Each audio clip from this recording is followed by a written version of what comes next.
That's a look at Project Sparrow. Welcome everyone to Sneak Peek GG, where we look at the latest upcoming and newest releases and talk to the devs and hear their story behind the games. I'm joined today by Dids, one of the creators behind Project Sparrow. So welcome. Thanks for joining me. Oh, what's up, man? Thanks for having me on. Appreciate it. Yeah, absolutely, absolutely. So want to learn a little bit more about the inspiration and the people behind the game. How big is the team that made Project Sparrow? So originally it was just me for the first few years, and then after the early access release took off a bit, I got my older brother on board. So we're two people now. I gotcha. And what was your background in game development before this? So this is my first game that I've released. So I'm pretty new in like the whole industry.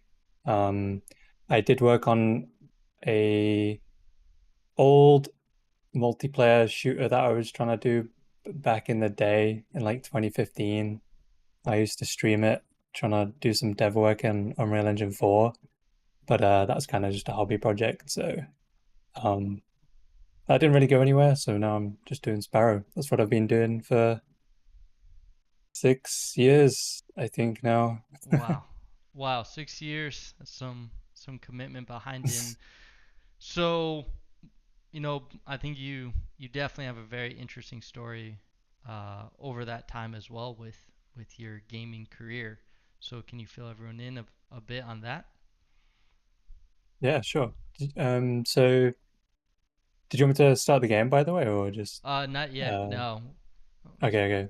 this. Um, so yeah, I played a lot of games um before I even started working on Sparrow. So I was trying to go pro in Overwatch for a long time.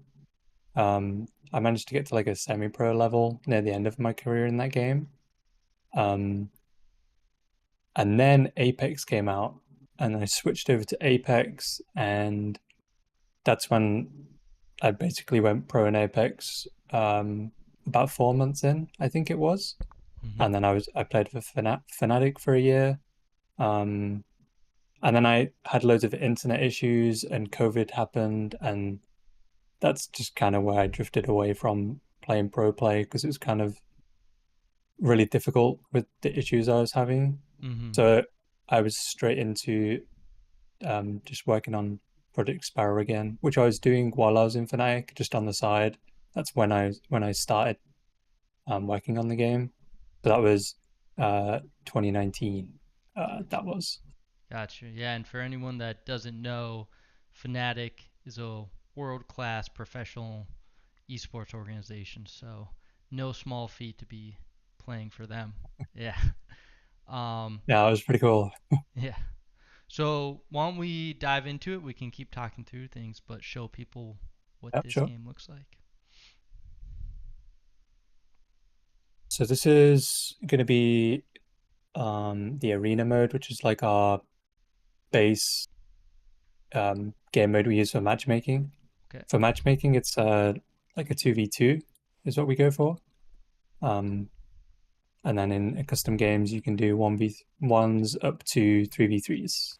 Got it. And obviously we're doing 1v1 just to Yeah. showcase the game right now, and I don't expect to do very well against the creator and pro behind the game. So, as a former Apex player, did you pull a lot of inspiration from that title? Yes. So like a lot of the movement is very heavily inspired from kind of a mix of Overwatch and Apex.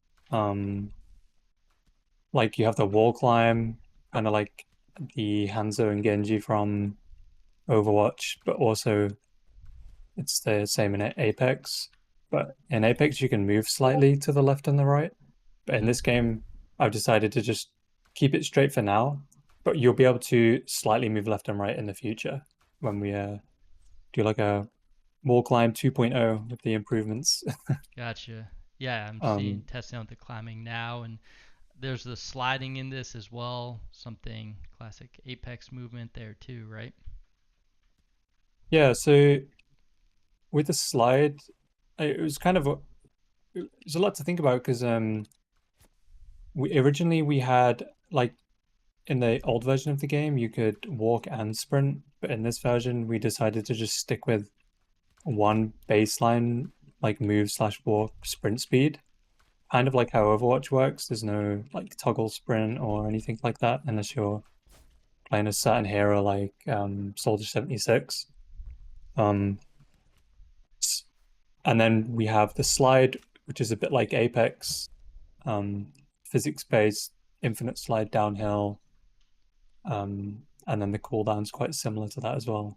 But we have a slide cooldown, which is in the middle of the screen um, after you slide, because we don't really have a warm-up time for sprinting like Apex does. So that's kind of like our differential in that aspect. Kind of your fatigue system, if you will. Nice shot. Nice shot. Had Thanks, you thanks. flying through the air. Um, so yeah, there's a loadout and different abilities. You can see I'm using right there. I use the explosive arrow to both damage you and shoot you in the air. So can you tell me more about that loadout and how that plays into the game?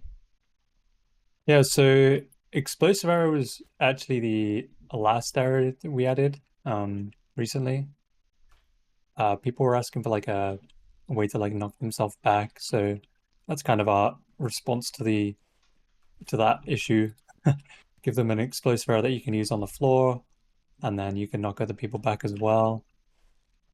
And it's based on if you stand still and shoot it below you as well, you'll go really high up into the air. So you can do some pretty sick trick shots and stuff with it as well. Nice. Old school some rocket jumping, Yeah, right? exactly. Yeah, Yeah. inspired by that, as well as the grapple hook. Love the grapple hook. Such a movement-based game. Like you said, there's one speed you're moving, but you have all these tools at your disposal. Sliding. As part of the loadout right now, I have the shifts, quick movement. There's a roll. You can do a roll movement. So there are ways that kind of enhance the movement, and obviously with the style, it's this one shot arrow style. So what kind of inspired that single shot versus running around with a machine gun shooting 50 bullets at a time? So I'm really a fan of like a Lord of the Rings and like more medieval type fantasy. Oh, that was nice. I'll Medieval have to type. clip that. Let's see it. Let's see it real quick. I love the kill cam. Oh, as I grapple away. All You right, sorry. yeah, you picked up the double damage there as well. We have like three buffs in the middle that cycle through. There's a Mhm. red for double damage, health, and speed. Um, Sorry, you were saying anyway, about yeah, Lord of the so Rings inspiration and yeah, I really prefer games. Like I love Chivalry a lot as well, but I don't really play it because of the player count and well, like how many people there is in the game mode. And it's not like as fast as I would want it to be, or like smooth, for what I was looking for. And I prefer this like more arena style gameplay. mhm. So the bow is like the main weapon we're going for right now, but we do want to add some more in the future, like crossbow, swords, staffs, like throwing weapons for like warriors and stuff like that, and mage staffs, and trying to make it like a proper fantasy 3v 2v2 3v3 shooter. Is kind of what the goal is Gotcha. in the end. But yeah, currently it's just bows. And you were a pro gamer as you made this, playing Apex, as you mentioned. Hadn't no background in game development. Kind of huge leap to actually. I think a lot of gamers and pro gamers say I'd love to build a game, do Mm. it myself, do it this style, but they don't. It's a massive undertaking, 6 years of commitment. So what pushed you to that point? Um, and take the leap and commit to it. I think the biggest factor was like as you play pro, there's um a lot of things in the game systems, hero creep that you like really start to have such in-depth knowledge about and how they work that you kind of get a bit frustrated that they're not um as good as they could be, if that makes sense. So I really wanted to try and just see what I could do myself, see if I could like really try and push the boundaries in that aspect. Um, the same thing with hero creep and the power creep that was happening in all these games. I was getting quite annoyed with. So, So what's hero creep, just to clarify? so just like when these like Apex or Overwatch add a new hero or like the abilities that are added into the game, they're like uh a lot better than other heroes' abilities in the same pool. Gotcha. And then you just get heroes that have like everything that three different heroes have, and it just becomes like this game of everyone has everything now. So what kind of like what do we do? Because there's just so much stuff going on all the time, Yeah, the developers and have that, to constantly, they want people to be purchasing or playing the latest hero, yeah, which means they have to give them a little edge, essentially, and exactly, make them yeah, enticing. And over time, I see what the hero creep is, that constant um, acceleration. yeah, I got +0 ranking points right there. So yeah. We need to hide that screen in a custom game. That's a slight bug. not not my best, but we'll switch up the map. I'll try to redeem Yeah, we'll myself. I think I got you at least get once over that round. to Sanctum. Yeah. Yes. So I'll try it, but easy. yeah, six. No, don't take easy on me. No, not just for the stream. So 6 years building this game, starting from scratch, learning. You said you did a small project beforehand, but this was really the big commit, the leap you took. Uh, you know, I'm sure over that time that carried over with COVID, with leaving the pro scene. What are some of the toughest moments you face, especially as a solo dev? It's tough before your brother came on to have that moral support to push through. The busiest times are the hardest times when things aren't working. So, yeah, what were some moments that you managed to pull through and stick with it? Yeah, this is a good one. There's quite a few. The one that really sticks out to me though is probably um when I was trying to get the whole dedicated servers to work with matchmaking back in the older version of the project. Um, that one took me a solid 3 months, I want to say. I kept hitting wall after wall, and I would just be like sitting on my bed half the time, like just thinking like, what could I do different? Why is it not working? Like, there's got to be like I must be missing something, and I would just be stuck in the same place for so long. And then I would finally find a solution. I would get it to work, and then there'd be another issue, and I'd just like repeat this process. Um, but that one was probably the one where I had no idea. Like, because I'm not really a programmer either. Like, I didn't have Mm-hmm. that background. So I was pretty much just doing trial and error, just like trying to like brute force my way through it to just make this game. Yep. Yeah, so really, that was just a massive hurdle to get over. The tools at the Yeah. time. Um, and with you 6 years you building this, since then, a massive change to. You said you had no background in coding, especially coding. There's been an impact with AI, for instance. Do you feel that Mm. I guess my first question, did you end up using or trying any tools to help you assist with things, AI related, or do you see that now as something that could be really beneficial for people? Um, So the AI stuff really wasn't around that much when I initially started, so I haven't really used it too much. And now I have my older brother on board. He's the one who does a lot of the deeply integrated programming because he's from that background more so than I am. Um, so he tends to take over a lot of that stuff. I do everything else, like gameplay related, map design and everything forward facing, I guess, in the game. Um, but yeah, I mean, some of the A tools seem pretty decent these days. I've used them a couple times, but not really directly within the project. More of like when I'm needing um, like how to best go about creating something, if that makes sense, like a new system or um, what could be the best methods to go around creating those new systems. So kind of an ideation or structuring of building new Mm, systems. Is that? yeah, exactly. Yep. Yeah. Yeah, not having it generate the systems or anything like that, but just helping, maybe just a theory of looking back at when you had that server difficulties, if it was something that helped then, Yeah, or I think it would have been a big help back then, for sure, for sure. yeah, just I'm how to kind of sad I tackle a didn't have problem. that. Yep. Yeah.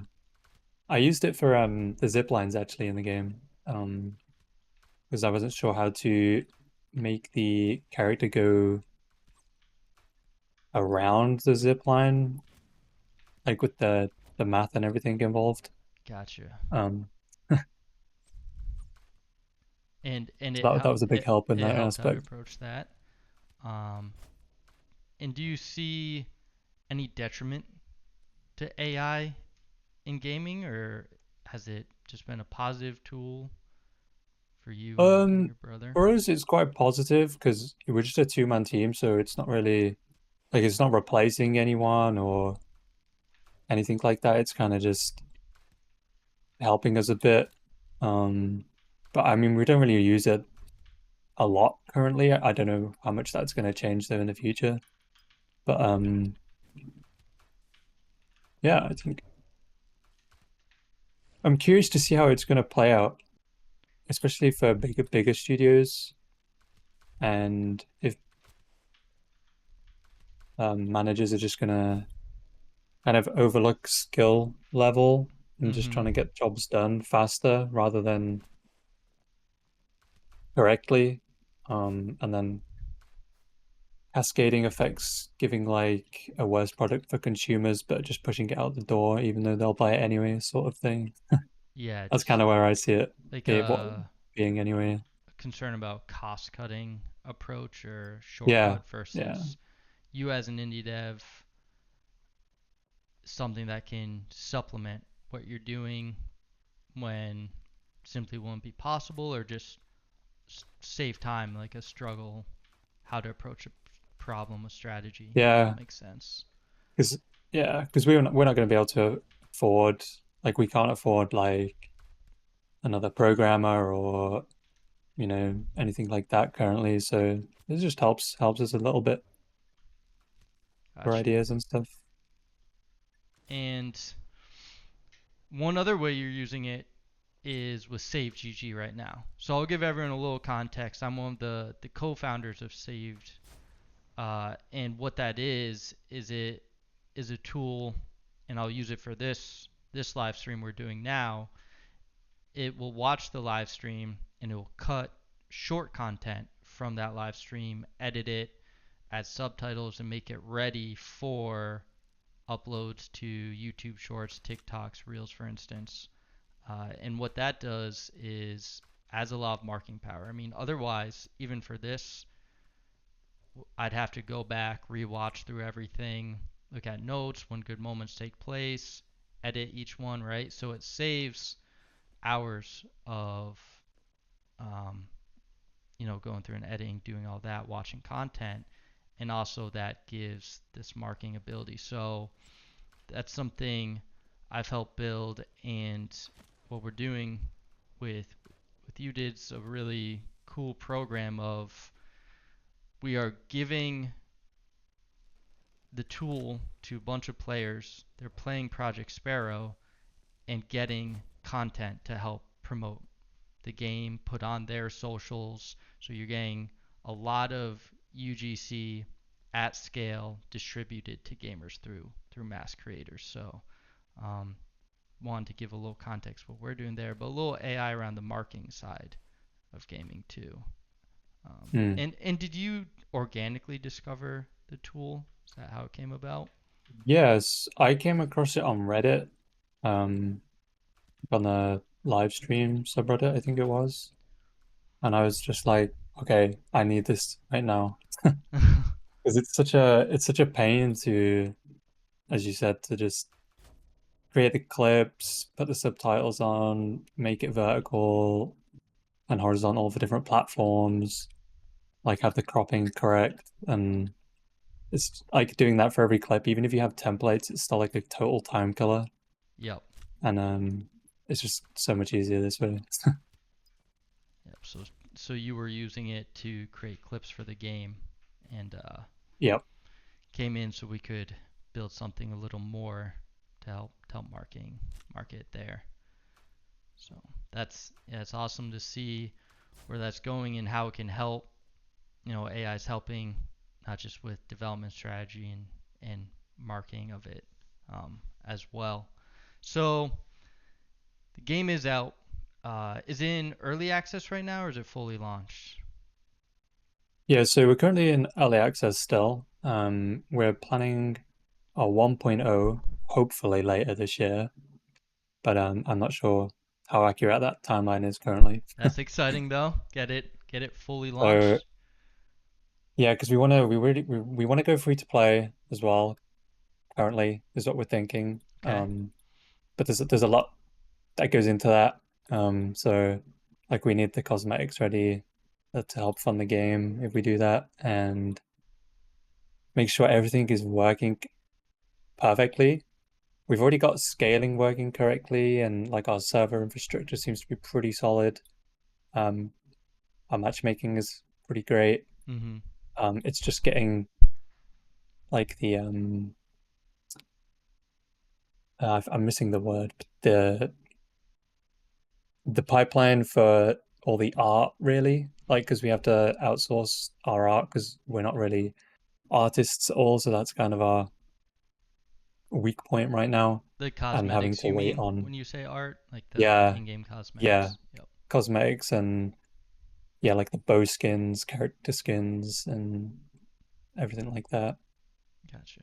Yeah, it's exciting to see it almost ready to cross that final 1.0 finish line there. Congrats and Yeah, uh, yeah. After 6 years, I mean that's a huge achievement. Absolutely. And I asked earlier about some of the toughest moments. So I'm sure 1.0 will be one of the happiest, but you know, apart from that, what's some standout moments, huge achievements, and it became something seeing the player base that was worth your brother joining too, and that. So yeah, curious how once it felt good, once it like I'm gonna keep building this. I'm 3, 4, 5 years in, and I'm excited for how it's looking because we all know the earlier versions of the game look a lot different uh, than that final image in your head of it.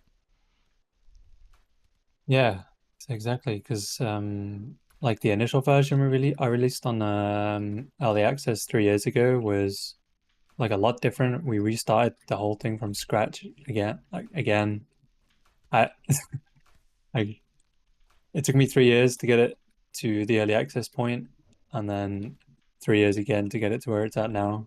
Um, with everything I learned from the old version. Um, so it's definitely a massive undertaking. Mm-hmm. Um, yeah, because initially when it came out on Steam the first in early access 3 years ago, it popped off quite a lot because a lot of my pro friends who I knew at the time who were streaming as well were playing it quite a lot. Okay. and that was awesome. And everyone was streaming it, and XQC played it, and like all these top streamers, and I was like, Wow. okay, Really got wow, eyes this on is it. crazy. Yeah. Yeah. And that was like all organic too. There was no, I didn't really market the game or anything, so I got like really lucky, I think, Hmm. in that aspect. And now it's like a case of really putting in the effort to try and get to that point again, hopefully. That's kind of the goal right now. And hopefully when we do a 1.0 launch too, we can start getting some more traction. Yep. That final push. So next moment, the next moments for you are the 1.0 launch, expanding the in-game cosmetics, and it's gonna be targeting a 1.0 free-to-play launch this fall. Is that correct? Later this year at some Later. point, hopefully. Okay, great. And for anyone seeing the game for the first time, where can they find it? Where will it be playable, getting updates, etc. Yep. So currently we're just on Steam Early Access on PC. And that's currently the only thing we're targeting. I'd love to do like a console port eventually. We have controller support nearly working 100%, so it'd be nice to have it on console too at some point, I think. Yeah, yeah, absolutely. And Twitter, Project Sparrow, place to Yep. follow. Other social channels. Project Sparrow's the I'm on name of the game. Instagram, Yep. TikTok, everything. See some of the new shorts We're on there. everywhere. Yeah. Yep. And one other question. As a former pro, looking at this game and what you spoke about earlier, a lot of it makes sense to have a competitive scene. Do you foresee that? Having tournaments, maybe a league? Is that part of the vision for you? Yeah, so I really want to get one like weekly tournament set for the game, Mm-hmm. just like with a small prize pool to start with, and then go from there. Like my goal is to have a Sparrow LAN. That's my ultimate goal right now. I just want to, you know, get everyone who's played the game and like really doing well in tournaments or just wants to play, just have like a LAN event somewhere. That's the goal I love it. anyway. I love it. Yeah, big land grand final. Um, Yeah. yeah, kind of classic. That would be awesome to see, and there's so much excitement from the pro gamers just in early access. I'm sure Mm. it's a viable goal for sure. Yeah. Yeah. Yeah, I mean, I a big issue with the old version of the game was like hit reg and the gameplay code, the net code, it was like quite subpar. So we have AAA state-of-the-art netcode now from the guys over at SnapNet. We have replays coming soon. We have instant replays with like the kill cams and everything. We have really nice hit reg, predictive projectiles, rollback reconciliation, and everything. Like everything you dream of as like a pro player, I've put it into this game. So I got It, the tools. The tools will be here. so it's ready for that Yeah. perfect pro play. Oh my god, that shot on you! Yep. I just did a 180, luckiest shot of the game, and then I still still get hit in the head. I can't be too disappointed. Uh, losing to you in this game, the best player in the world. Maybe. I think something that'll be cool is when there are players better than you. Like, wow, they're really passionate about this to put in the Yeah. time and skill to do that. This is there's a couple guys right now who are kind of on that level, so it's cool to see how they kind of play quite different to me as well That is with the cool. loadout they choose. I've seen some short content of people pointing out, I guess tutorials I may call them, Hmm. and how to move so well, and it's been, All right, yeah. just you can see how Yeah, sorry. there's like a high skill ceiling to the game, which always helps make it fun and Hmm. competitive. So Yeah, you have the combat aspect, but then the movement aspect is like a whole nother level yeah, as well. yep. Well, it was some great talking. I think we can call it now with that final 7-0 defeat. The other rounds I managed to get a few on you, but yeah, just crush me. This map's not my best. That's the Yeah, problem there. definitely the map. Yeah, these angles, brutal angles. You always had the high ground on me, but awesome game. Feels so smooth. You can tell your Thanks. background's a pro gamer because playing this game, it's like you said, the hit reg, everything on it just so crisp. Everything lands as it should. You're playing in England right now. I'm playing on East Coast US. Even with that Yep. latency, felt perfectly crisp. I wasn't dropping frames. Didn't see any stutter. Just a very well refined, even in early access right now. So excited to see final launch. I'll be the first to buy the coolest bow in the game, just so you know. That Appreciate way, that. so when I get 7-0'd, uh, at least I can show off a cool cosmetic. That's hmm that's what matters, right? That's the most important thing, right? Yeah. Hell yeah. Yeah.